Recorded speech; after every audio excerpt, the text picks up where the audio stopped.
Welcome to NBA Top Shot Weekly. I am Alex Kennedy, joined as always by Oliver Maroney. Oliver, what's up, buddy? What's up, man? How are you? Doing well. Congratulations to the Milwaukee Bucks. It's been a minute since we've been on here, so I want to congratulate the Bucks on their championship. Oliver, what did you think of that NBA Finals series, and what do you make of this Bucks victory?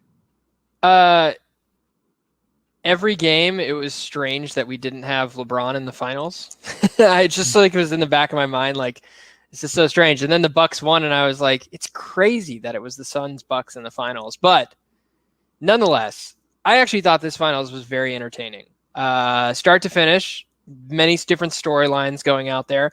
Giannis's knee, that being like a very big vocal talking point early on, and like even the way this series went, it's almost like Giannis just got healthier as the series progressed, and you could just tell he just like dominated. That finals performance, Game 6, like one of the best I've ever seen. I think historically it'll go down as one of the best ever. And I think overall, I think I tweeted something out to sum it all up, but it just feels very on brand and very story-like for Giannis right now. Like seeing this kid who, like, Marin Frater, obviously we know her. She wrote this book on him, and I heard her on a podcast a few months ago talking about some of his story and stuff, and just, you know, being potentially like malnourished as a young child, and like having all the things that he came from and grew up with, to now winning a championship and being on top of the world and like being known and regarded as probably the best NBA player right now. And a lot of people are kind of touting that and saying that. And I think it's just like very cool. It's, fairy tale like ending is probably the thing that I like think of when I think of this like championship run, just because of all the things he had to overcome. And like, it's just very cool. I am very happy for him. I'm happy for the Bucks. And a lot of the players on the Bucks. PJ Tucker has been around the league forever. Drew Holiday, I think, is another guy that's really, been a great player in this league for a long time. Coach Bud, give him his credit. Like, a lot of people were calling for him to be fired if they didn't pull out the victory against the Nets, and now they're the NBA Finals champions. And we'll see what happens next year. But I think this year is just very cool. It's just a very cool story. Yeah, I mean, Giannis' story is just incredible. And you actually mentioned it. So I have this right here. What perfect timing for Miran to have this book come out, and then Giannis goes this incredible run. I think, free plug here, but I think it actually is available August 10th.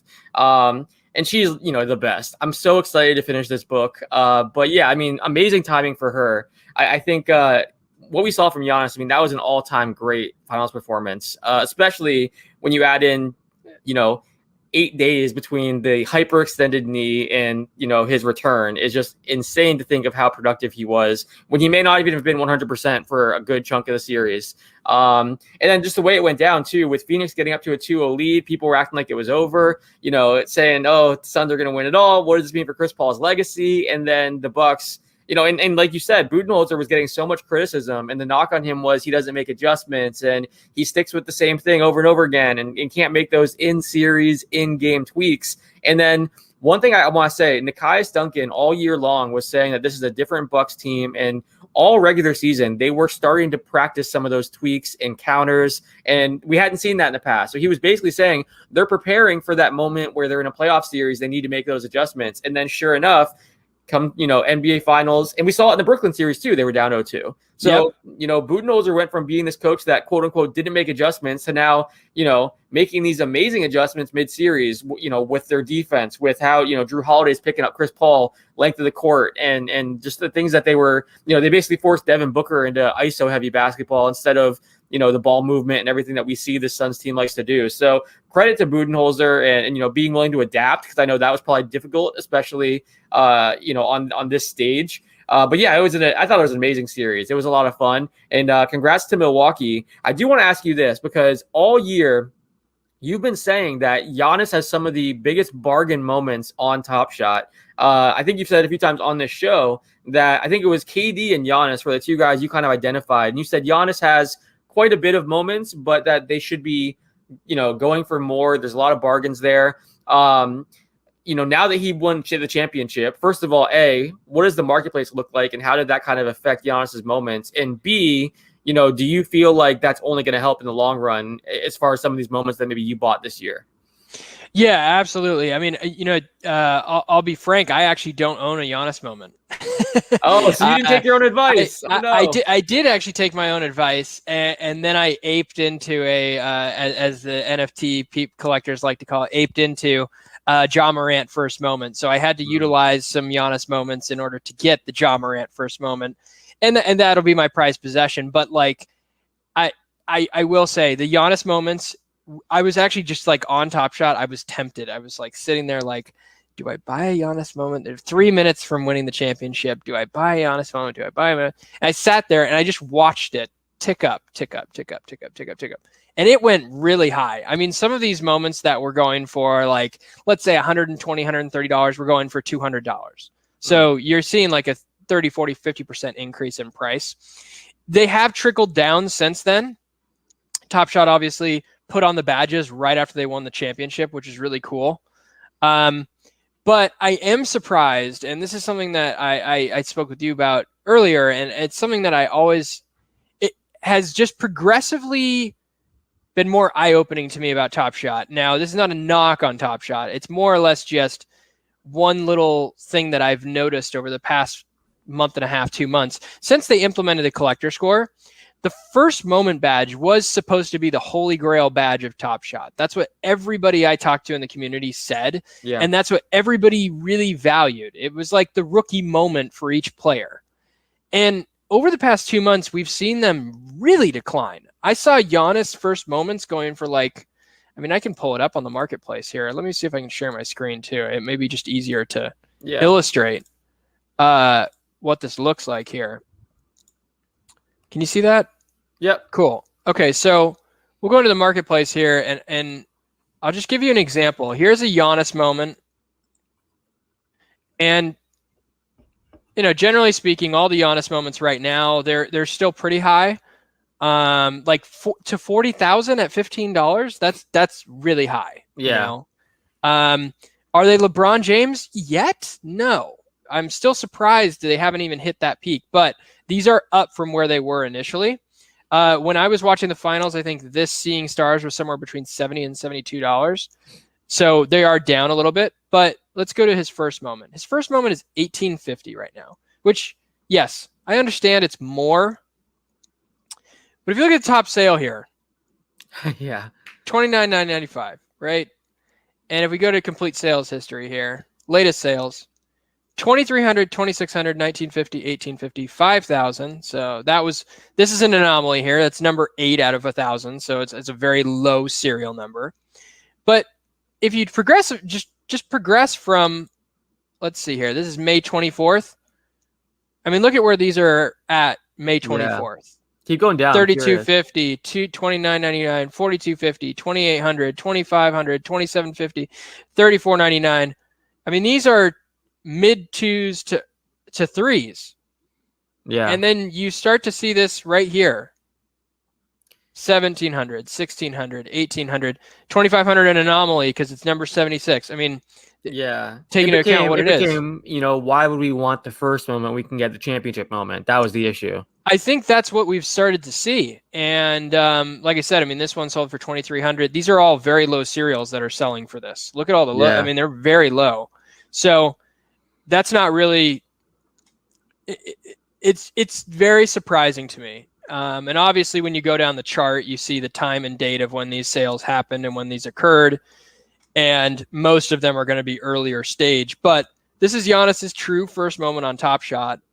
And to me, this has declined almost 50%. Yeah.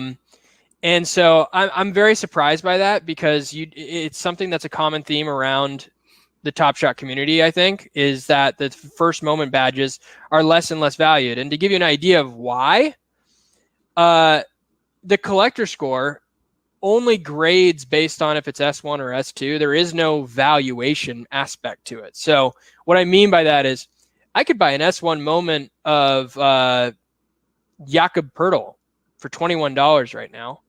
And that equals the exact same amount as that $1,850 Giannis moment. Yeah. They're exactly the same. There is no differentiator.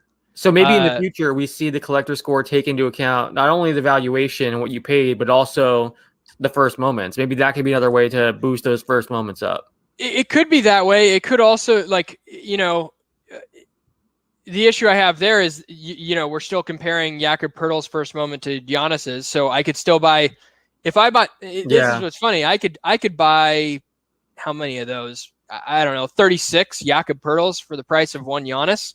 And then you just load your collector score up. My collector score would be over 1,000 almost. Yeah, that's true. But and so that's where I think the issue lies, is that there's not an incentive to buy the first moments because they are more expensive. So and that, yeah. Here's my question, because the way I always looked at the first moments and those badges, I didn't really go after them for the star players. I was going after them for the rookies, the young players. So the way I looked at it was kind of like with trading cards, where a guy's rookie card is worth so much more. So I'm thinking, okay, I want a rookie whose first moment was this year, during their rookie season. Otherwise, it's like if a new trading card came out and they started printing things during Giannis's, later on in his career, it's technically his first trading card with that, but it doesn't have the same value as like a rookie card. Yeah. How have the rookie first moments held up? Do those still have more value, or is that also been affected?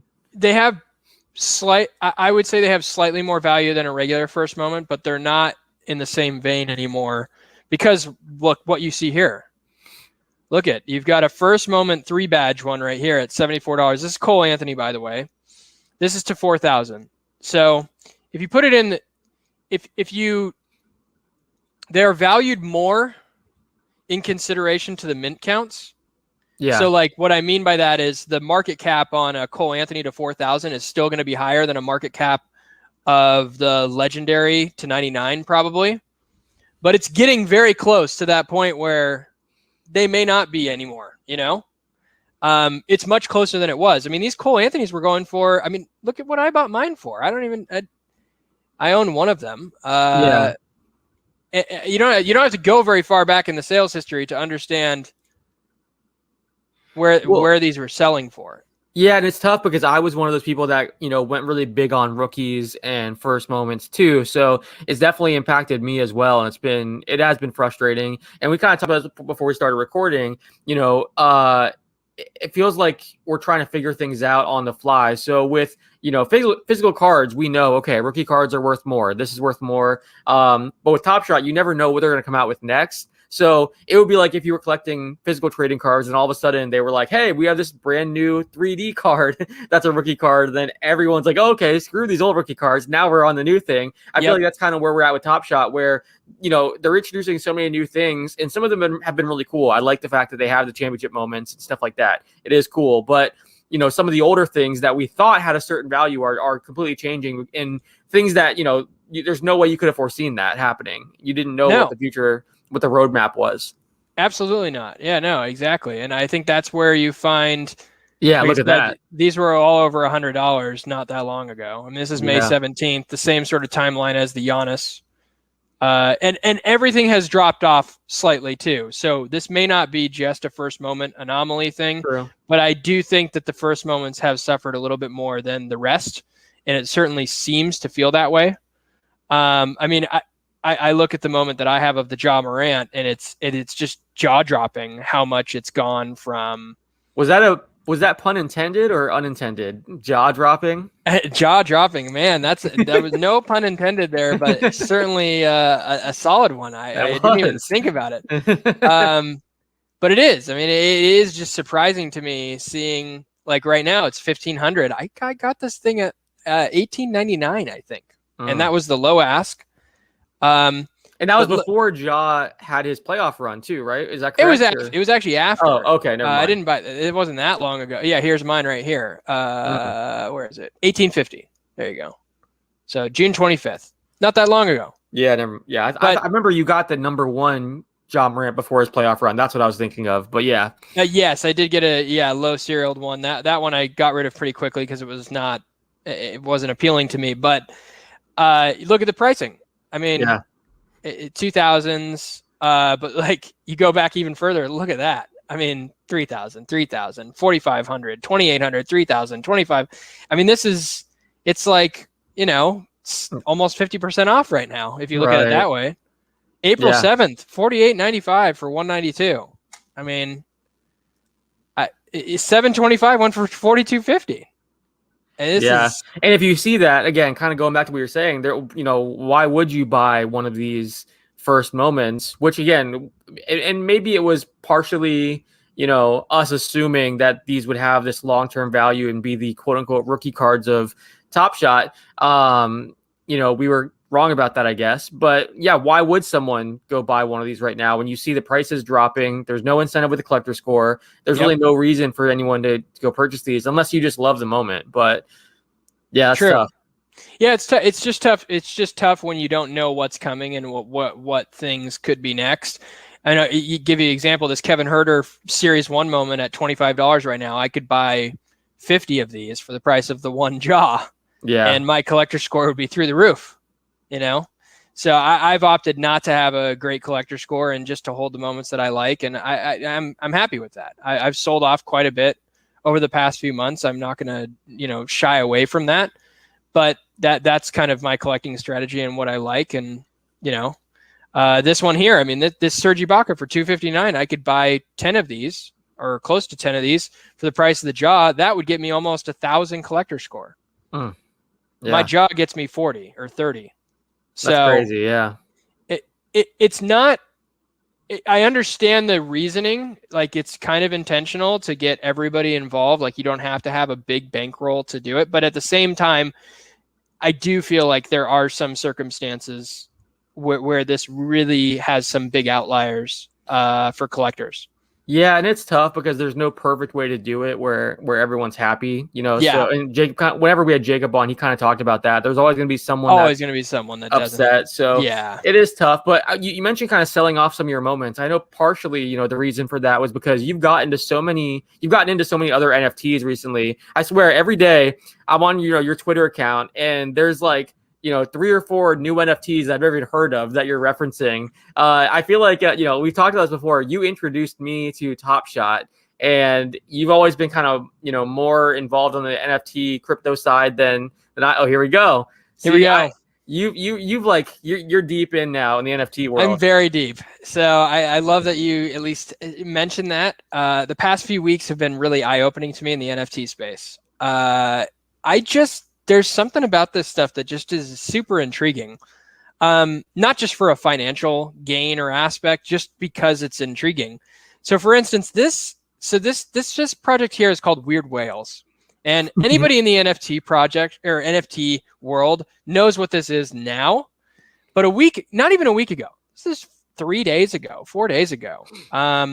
this 12-year-old kid decided to tweet out. He had like maybe 300 or 400 followers, I think. Tweet out, "Hey, I'm a 12-year-old kid. Here's my story on my NFTs, blah, blah, blah, blah, blah." It's a thread of like 12 tweets.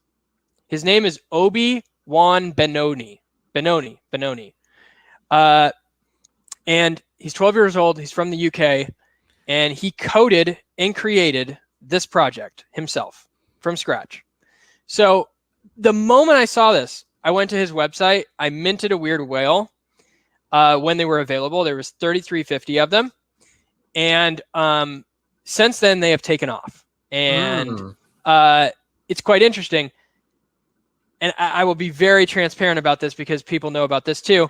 So he actually had a first project that he trialed called Minecraft Yeehaw. That sounds like a 12-year-old. I get it. Yep. So we can look it up on OpenSea here. It's not verified, but this is Minecraft Yeehaw.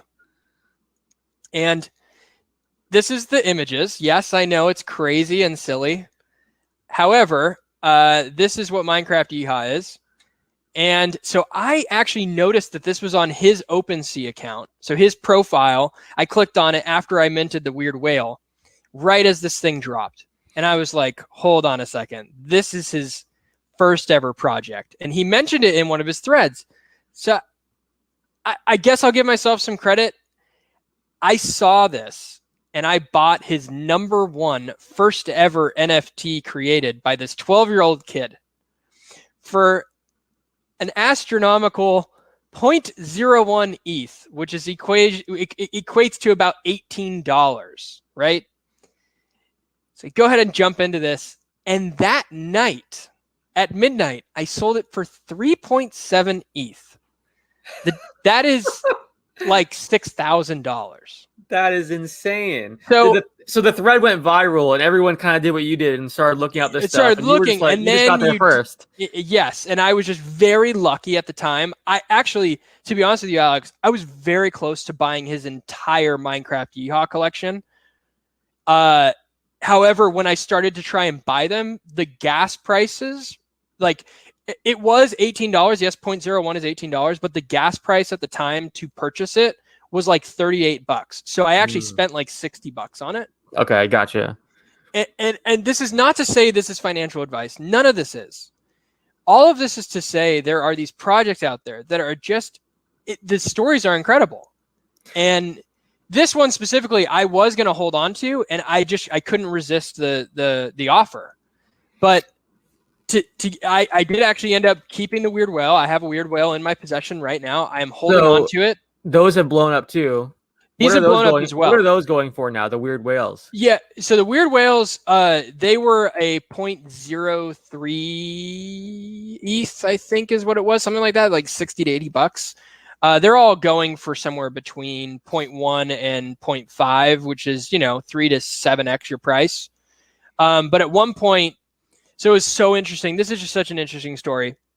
This Obi-Wan Benoni kid is not verified. His projects are not verified. And so about halfway through the day when he started launching this and it started blowing up, people then started saying there's no way a 12-year-old kid could create this thread, code this stuff, do all this stuff. And then in one of his tweets, he says his dad helped him out with a part of it. So the NFT community decided, okay, this is a joke, blah, blah, blah, blah. So all these weird whales were going for like nothing. Everybody had bought them. They were all on board. And then within like 3 hours, this roller coaster ride just goes screeching down. Yeah, that's what scares me about some of these. But he goes to bed and he wakes up at like 5 a.m. UK time the next day to find out all of this stuff has happened. And he says, no, I'm real. Let me prove it to you. He has a little YouTube account. He comments on his YouTube account and says, yes, this is me. I'm the 12-year-old kid. Then he creates a video of himself talking about his Weird Whales project with a picture of him on his Weird Whales site.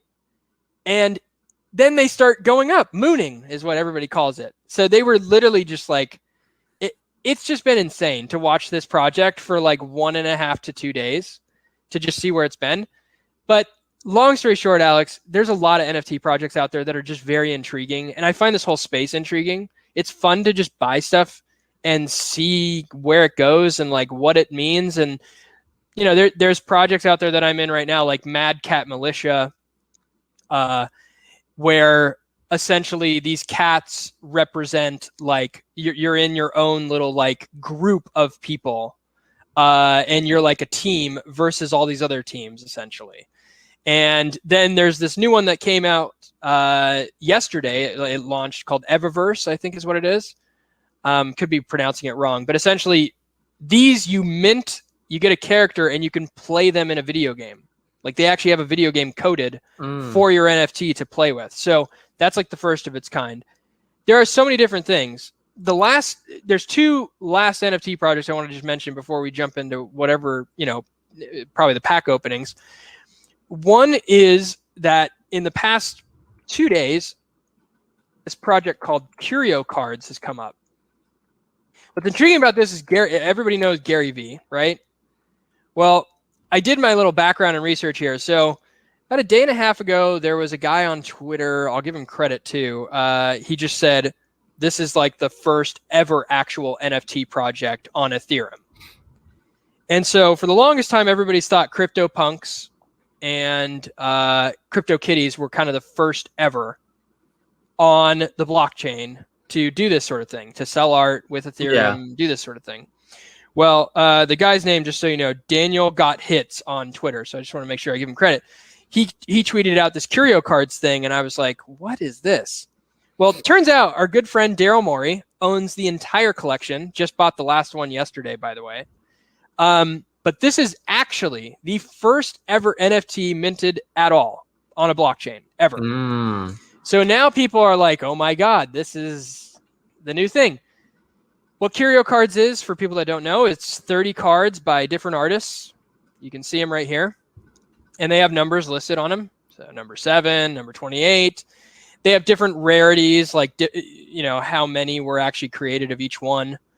And so this is one that I'm very excited about. I actually haven't bought one yet. So I need to do that.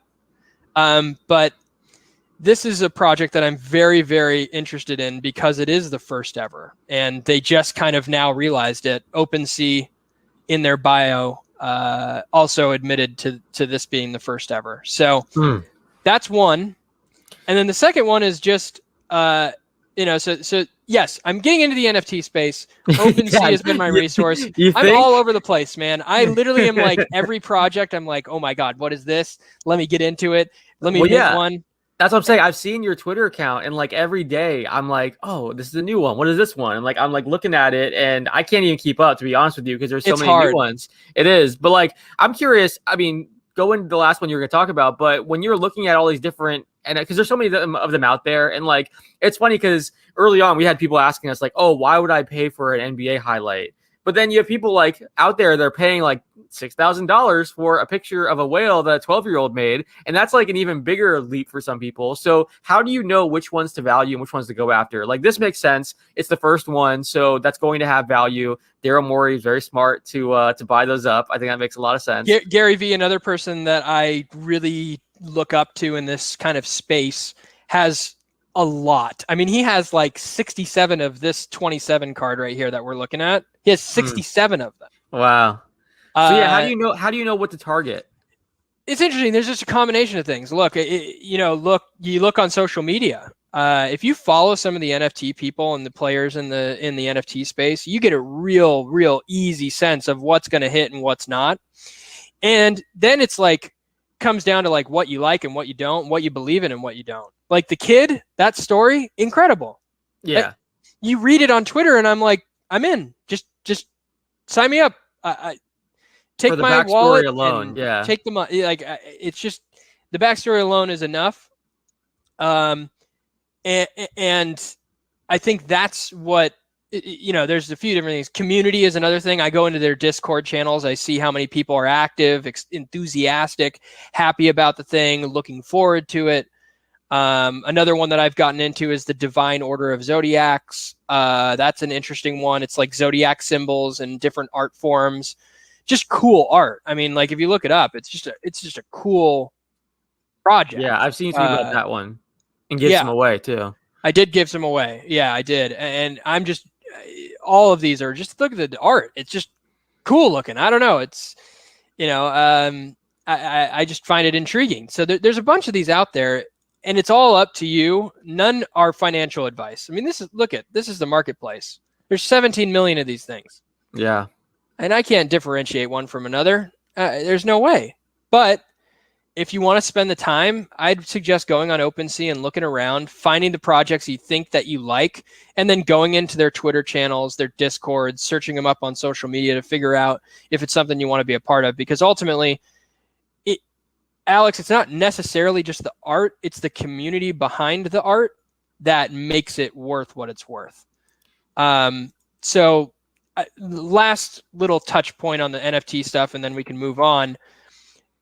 Pardon the swear word in here, but it has to be in here. This is Josh Hart's first ever NFT project right here. Oh, nice. He did 5,000 of these and minted them today, or not today, last week. And they were for free. You just paid the gas fees. And people in his community loved it. It sold out within like 5 minutes, I think. And, the idea behind it is like he was sick and tired of all these athletes just capitalizing on the money grab of NFTs and not actually thinking about the community aspects or the actual reason a lot of people are in NFTs. So that's what I was going to mention next. Like, I've seen that's been a big thing in the crypto world where like a lot of celebrities are like, pumping and dumping. And, now I think it's happening in the NFT world too, where everyone's like, oh, I can just make a quick buck, and they don't really interact with people afterwards. Or, like we did a giveaway on here with the lamelo ball NFT. And I think one thing that stood out about that was lamelo is active in the Discord channel, and he has real life giveaways where, he's flying people out to games to give away autographed memorabilia. He gave away his high school championship ring. Like, there's real world perks that are associated with it. Whereas I think a lot of these athletes were like, oh, I can make how much money? Sure, let's do it. I mean, do you think is that a concern in the sports and like celeb space that you're seeing people kind of just do the money grab or the pump and dump kind of approach? I think that people are smart enough now in the NFT space to realize what is and isn't. And it's gotten to a point where now you really have to think about what's going to happen here. LaMelo Ball is a great example. Like, this project is very cool. Pretty big believer in like what the thought process was behind this and stuff. And so like you said, I think that that's a very important aspect of this whole thing is like, there isn't much, to answer your question, there isn't much money grabbing, I don't think, at this point.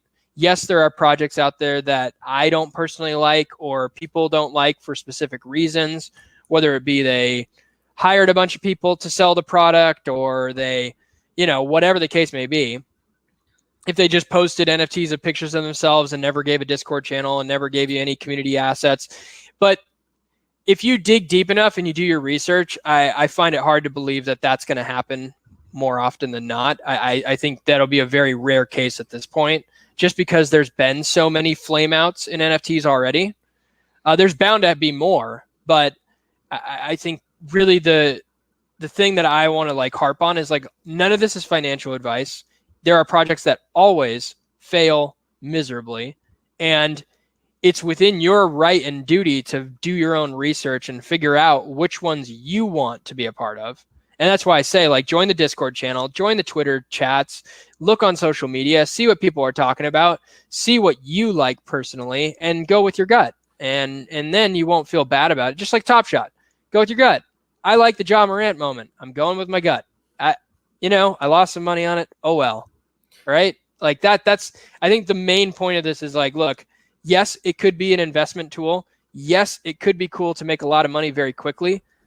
However, a lot of the times it's not that easy, and it does. There are a lot of miserable fails throughout this process. I've purchased some already that I've sold off for pennies on the dollar compared to what I paid for them, but I'm okay with that. So, like I said, here's a question for you. In total, based on all of the NFTs you've got involved in, from Top Shot to all of these ones, are you up or down, you think?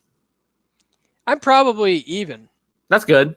I'm probably even. I mean, that's just like an honest answer. I'm probably even. Yeah. You're even, and you've had tons of fun doing it. So there you go. Tons of fun doing it. I mean, you tell me right now, if I could walk into a casino today and spend 8 hours in a casino and be even, I would be a very happy man. Yeah. So, and you've spent 8 months in the casino, really. Yeah, exactly. And to me, it's just fun. Like I said, this is genuinely fun for me.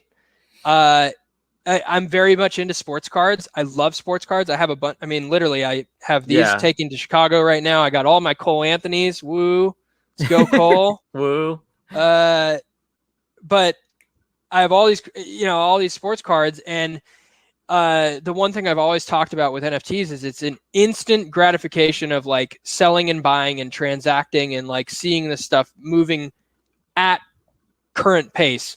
And with sports cards, you can kind of see that with eBay, but it's not as transparent as what this is. And so sure.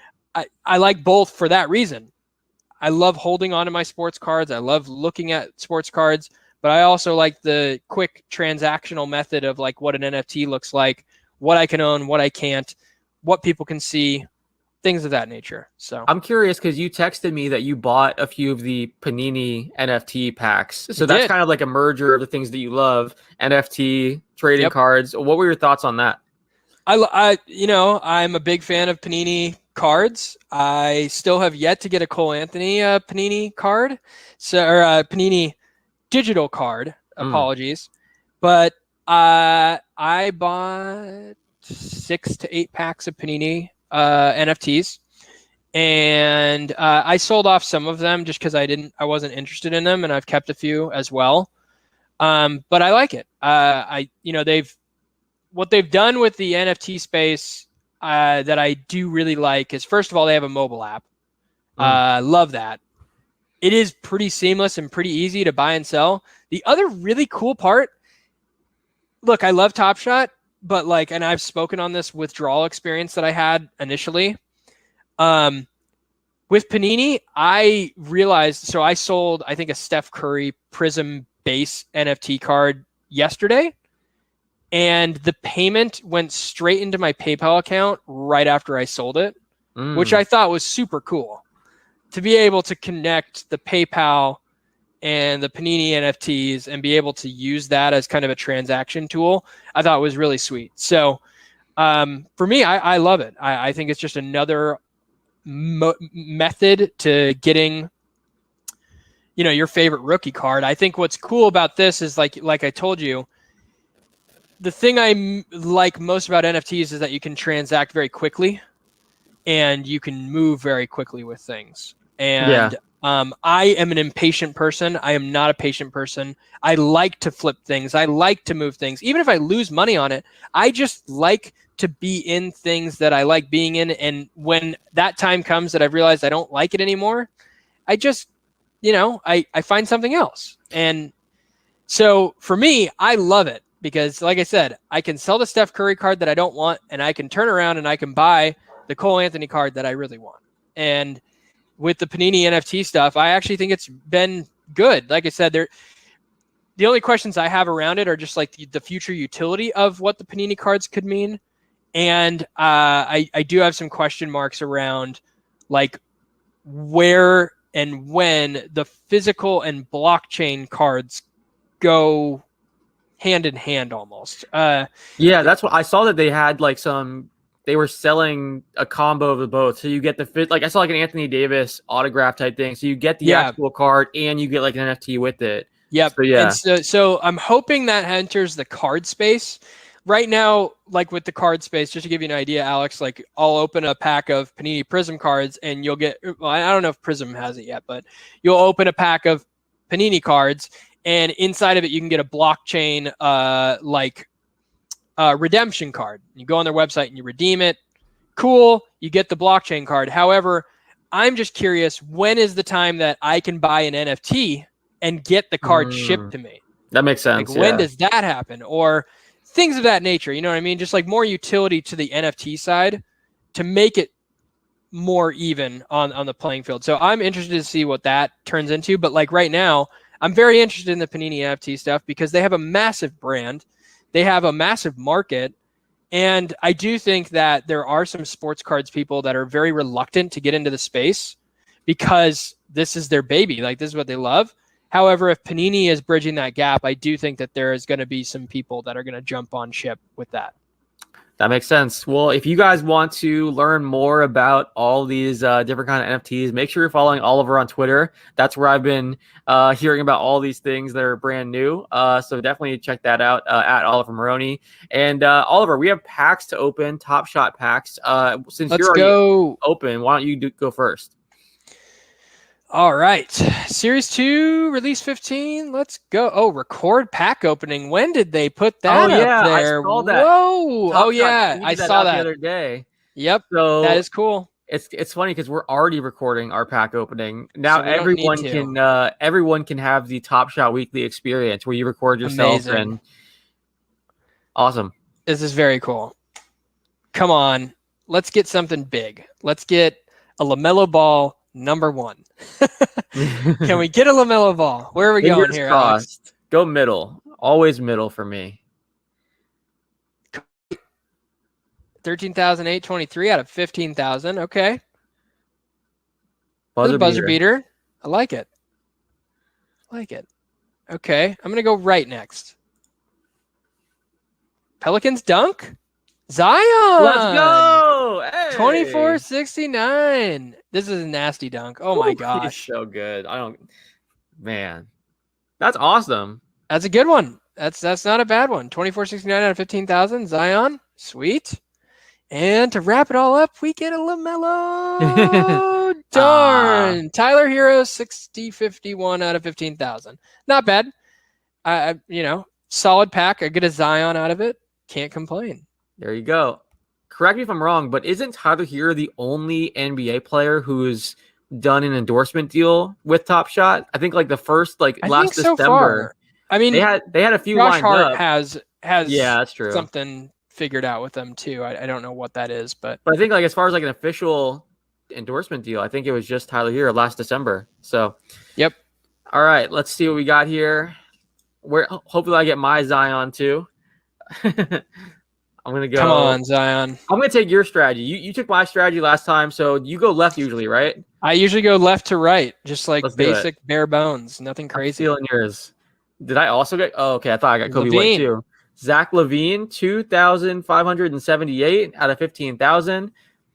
He's so good. His development has been so much fun to watch. Like from being a dunker back in his, Minnesota Oh yeah. days to now being amazing 3-point shooter, amazing scorer. I mean, he I works have harder than anyone. I've been beefing up my area code collection, and I have a area code 206 Zach Levine metallic gold. Nice. Yeah. So How I'm many big area with Zach code Levine. moments do you have now? I have quite a few now. The Ja Morant is an area code. That's why it makes. So Yeah, that's why it's your prized possession. That makes yeah, sense. it's Sumter. Is where he's from, and he has it tattooed on his arm. It's like a pretty big. I mean, to Yeah, me, it's a big deal. that's perfect. I have a Boucher 503 from Oregon. It's not where he was born though. It's where he played college College, basketball. yeah. It's not the same, but still get the Still. same. Still get some of it. What else do I have? I have a Mike James, Portland's finest 503 moment. I have a Malachi Flynn 206. Nice. And I have a Terrence Ross and a Domantas Sabonis area code. So I have quite a few area codes now. I'm trying to continue to add to my collection there. Nice. Oh, I thought I got Dwayne Cole Bacon. Anthony. Yeah, Cole Anthony would have been nice. You would have been jealous. Dwayne Bacon, 4,565 out of 12,000. Let's see that. Nice reverse layup there. And then the Boucher was 4,135 out of 12,000. So Big fan there of we Boucher, go. by the way. I like the Boucher. His story is incredible too. Like to go from, being an end of bench guy, G League type guy to now having, the success he did this year. So much fun to watch. Well, we appreciate everyone hanging out with us. Thank you guys so much. We'll be back next week. We have some interesting guests lined up very soon. So definitely check back. We're excited for those upcoming episodes. Oliver, anything else you want to add? No, just have a good rest of your week, everyone, and enjoy your collecting. Thanks, everyone. Take care.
you go. Tons of fun doing it. I good. mean, you tell me right now, if I could walk into a casino today and spend 8 hours in a casino and be even,